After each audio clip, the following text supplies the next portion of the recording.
And پر ملے گا غائب میں جمع کا وہ ہے یسألون. وہ سوال کرتے ہیں یسألون.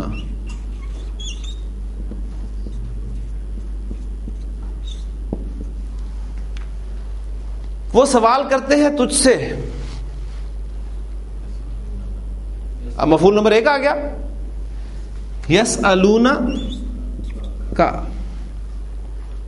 وہ تجھ سے پوچھتے ہیں, وہ تجھ سے سوال کرتے ہیں. اب یہ مخاطب اگر نبی کریم صلی اللہ علیہ وسلم ہو تو پھر ہم ترجمہ کریں گے وہ آپ سے پوچھتے ہیں, وہ آپ سے سوال کرتے ہیں. وہ آپ سے پوچھتے ہیں روح کے بارے میں. ٹھیک, تو اب جس چیز کے بارے میں سوال کیا جائے گا وہ ان کی پریپوزیشن کے ساتھ استعمال ہوگا. تو وہاں پر کیا الفاظ آئیں گے آپ کو؟ انر روح. یسألونک عن الروح. نبی صلی اللہ علیہ وسلم وہ آپ سے پوچھتے ہیں روح کے بارے میں. قل انہیں بتا دیجئے الروح من امر ربی. روح میرے رب کے امر میں سے. ٹھیک ہے, یہ میرے رب کا امر ہے.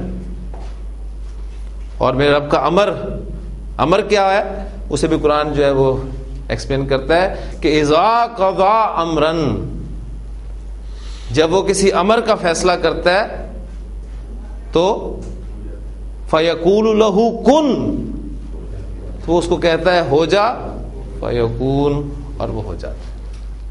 ٹھیک ہے, اور اس کے بارے میں بتا دیا گیا تمہیں اس کا تھوڑا علم دیا گیا ہے. یسألونک عن الروح, وہ تم سے سوال کرتے ہیں روح کے بارے میں. تو یہ ان جو ہے یہ آپ کو بتائے گا کہ سالہ یسألو کہاں پر مانگنا کے معنی میں استعمال ہوئے اور کہاں پر پوچھنا کے معنی میں استعمال ہوئے. اس کی بہت ساری ایگزامپلز میں قرآن مجید میں سے آپ کے سامنے ابھی بیان کرتا ہوں, تو نوٹ کریں. چاند کے بارے میں سوال وہ کرتے تھے یسألونک عن الاہلہ, وہ آپ سے چاند کے بارے میں سوال کرتے ہیں. یسألونک عن الشہر الحرام قتال فیہ.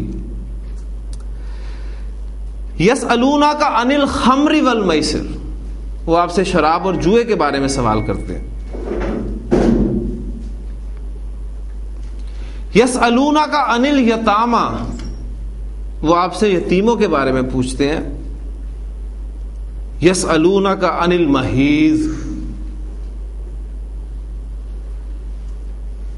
یسألونک عن الساعۃ, وہ آپ سے قیامت کے بارے میں پوچھتے ہیں. ایان مرساہا, کہ وہ کب واقع ہوگی. قل, کہہ دیجئے انما علمہ عند ربی, اس کا علم تو میرے رب کے پاس ہے. یسألونک عن الانفال, وہ آپ سے انفال کے بارے میں سوال کرتے ہیں. یسألونک عن ذی القرنین, وہ آپ سے ذو القرنین کے بارے میں سوال کرتے ہیں. یسألونک عن الجبال, وہ آپ سے پہاڑوں کے بارے میں پوچھتے ہیں. اور پھر ایک جگہ پر ان استعمال نہیں ہوا, وہ صرف ان کا سوال کوٹ کیا گیا. یسألونک ماذا ينفقون, وہ آپ سے پوچھتے ہیں کیا خرچ کریں. اور ماذا میں نے آپ کو بتایا تھا اس وقت کہ ماں کے ساتھ زا لگ جائے تو پھر اس میں کچھ کا مفہوم ہم دے دیں گے, کیا کچھ خرچ کریں. یسألونک ماذا ينفقون, وہ آپ سے پوچھتے ہیں کیا کچھ خرچ کریں. یعنی اب وہ جو ان کا سوال ہے نا کہ کیا کچھ خرچ کریں, اس کو ہی بیان کر دیا گیا ود ان کوٹیشنز کہ جو چیز خرچ کی جائے اس کے بارے میں آپ سے سوال کرتے ہیں. وہ ان کے ساتھ استعمال نہیں ہوا. تو یہ مختلف استعمالات میں نے آپ کو قرآن مجید سے دیے ہیں. یہ بڑی خوبصورت کتاب ہے المعجم المفاہرس, یہ محمد فواد عبد الباقی ان کی کتاب ہے. اس کتاب کی خصوصیت یہ ہے کہ اس میں آپ کو قرآن مجید میں جتنے بھی مادے استعمال ہوئے ہیں انہوں نے ان مادوں کو اکٹھا کر دیا الفابیٹیکلی, اور ان مادوں سے جو جو لفظ قرآن مجید میں استعمال ہوا ہے اس کو اسی ترتیب سے آیتوں کی ترتیب کے اعتبار سے یہاں پر اکٹھا کر دیا. یہ بک آپ دیکھ لیں اس کو. یہ میں چاہتا ہوں کہ جو بھی ذوق شوق رکھتا ہے عربی گرامر کا، چاہتا ہے قرآن مجید کے حوالے سے، تو اس کی لائبریری میں یہ بک ضرور ہونی چاہیے.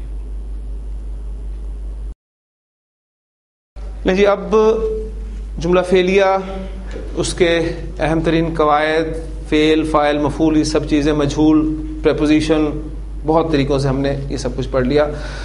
اب آج سے جو ہم ٹاپک شروع کرنے لگے ہیں، یہ ٹاپک عربی گرامر کا پیچیدہ ترین ٹاپک ہے، اور یہ ٹاپک میکسیمم ہمارے 8 سے 10 دن لے گا. کہ میں آپ کو پہلے سے ذہنی طور پہ سے تیار کر رہا ہوں کہ آپ نے بالکل نہیں گھبرانا اس ٹاپک کے دوران. اس کی وجہ یہ ہے کہ اس ٹاپک کو پڑھے بغیر آپ قرآن مجید نہیں سمجھ سکتے. اور یہ بھی آپ کو بتاتا چلوں کہ یہ ٹاپک عام طور پر ایسی کلاسز میں جو عربی گرامر کی کلاسز ہوتی ہیں اس میں پڑھایا ہی نہیں جاتا. لیکن اللہ تعالیٰ کے خصوصی فضل و کرم سے میں نے اس کو اس کی توفیق سے پڑھانا شروع کیا، اور مجھے بڑے پازیٹیو اس کے جو ہیں ریزلٹس ملے ہیں.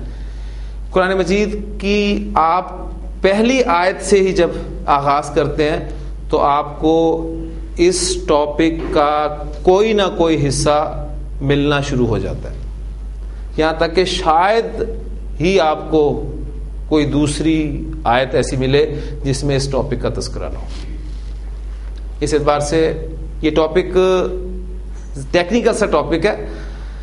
دیکھیں، جملہ فعلیہ کے حوالے سے جو باتیں، اہم ترین باتیں ہیں، وہ لوگ آپ سب سمجھ چکے ہیں، سیکھ چکے ہیں.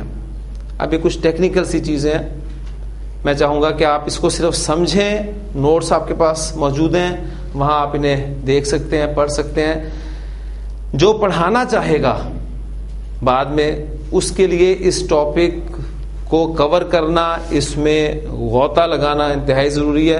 لیکن جو لوگ چاہتے ہیں کہ بس سمپل ہمیں سمجھ میں آنی چاہیے، تو وہ اس سے سرسری طور پہ گزر سکتے ہیں.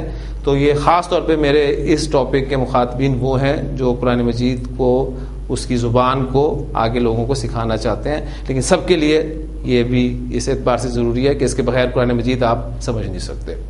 اس میں چند باتیں جو ہیں وہ آپ اپنے پچھلے پڑھے ہوئے اسباق کے حوالے سے مجھے بتائیں گے. پہلی بات یہ کہ ہم نے ماضی کی جو 3 فہرستیں پڑھی تھی، ماضی کی ڈائز کی، فعلا، فاعلا اور فاؤلا، اور اس کے اعتبار سے مضارع کے جو کمبینیشنز بنائے تھے، یفعلو، یفعلو اور یفعلو.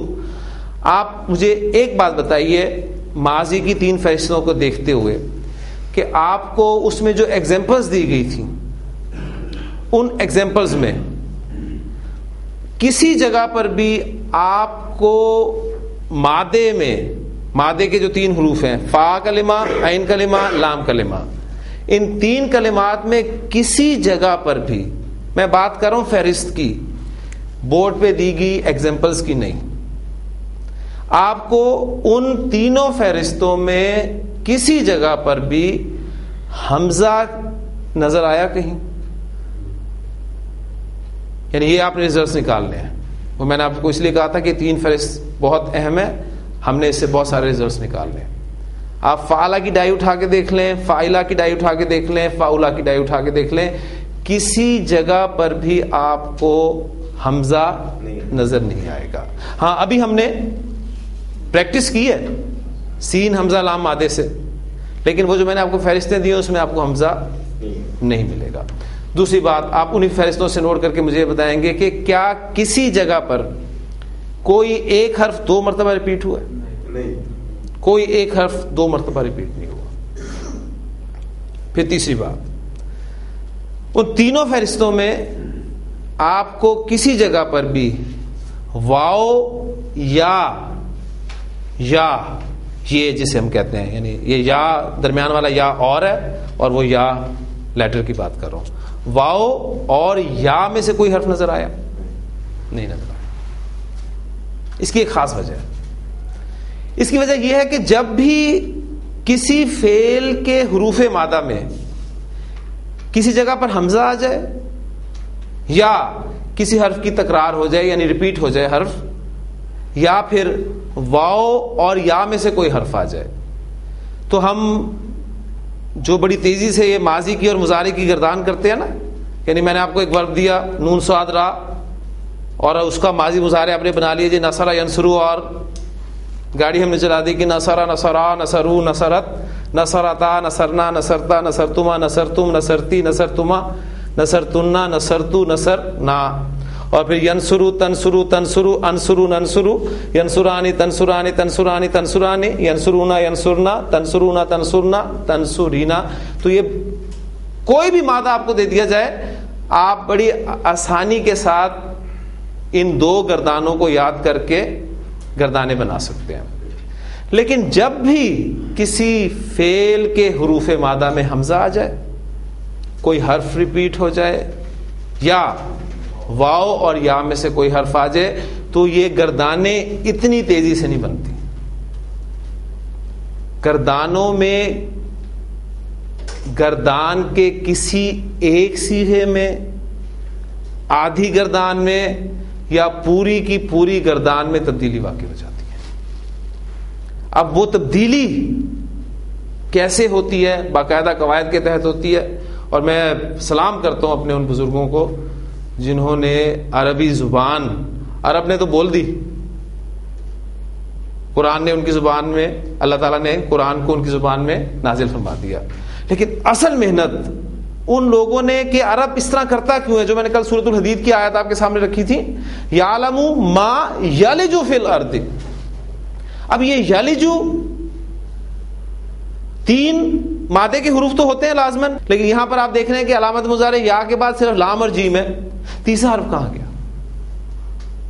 وہ تیسرا حرف ڈھونڈا انہوں نے کہ وہ تھا کون سا اور گیا کہاں, کیسے گیا. یہ ان کی محنتیں ہیں.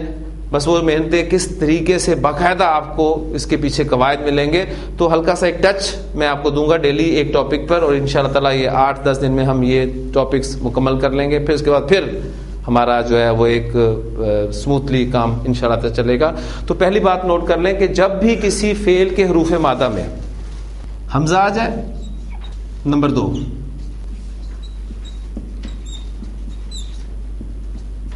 حرف کی تکرار ہو جائے, تکرار سے مراد ہے ریپیٹیشن. نمبر 3 واو اور یا, ان دونوں کا نام بھی اب آپ یاد کر لیں. اب میں ان کے لیے واو اور یا نہیں بولا کروں گا, ان کے لیے میں ایک ٹرم استعمال کیا کروں گا, حروف علت.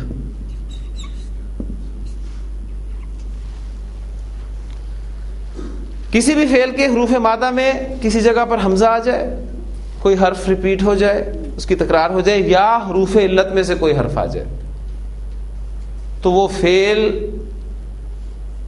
غیر صحیح فعل ہو جاتا ہے. تو حروف مادہ کے اعتبار سے فعل کی اب ہم 2 اقسام کریں گے.